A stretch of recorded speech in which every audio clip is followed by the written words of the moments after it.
সুধী মণ্ডলী, আপনাদেরকে জানাই প্রীতি ও শুভেচ্ছা। শুভ দিন। আজ 8ই অক্টোবর, বুধবার, 2025 খ্রিস্টাব্দ। আজকে আমাদের জন্য মঙ্গল সমাচার, সাধু লুক রচিত মঙ্গল সমাচার 11 অধ্যায় 1 থেকে 4 পদ পাঠ করছি। দীপক পিয়াস হালদার। আজকের পাঠের বিষয়বস্তু, প্রার্থনা কেমন হওয়া উচিত। একদিন যিশু এক জায়গায় প্রার্থনা করছিলেন। তিনি যখন প্রার্থনা শেষ করলেন, তখন তার শিষ্যদের একজন তাকে বললেন, প্রভু, যোহন যেমন তার শিষ্যদের প্রার্থনা করতে শিখিয়েছিলেন, তেমনি আপনিও আমাদের শেখান।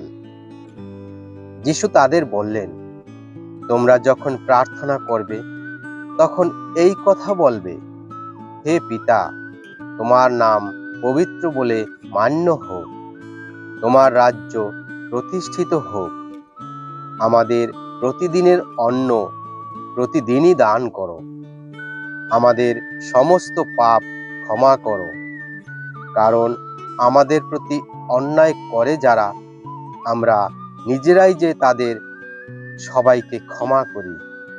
আমাদের প্রলোভনে পড়তে দিও না তুমি। খ্রিস্টের বাণী। খ্রিস্ট প্রভু, তোমার প্রশংসা হোক।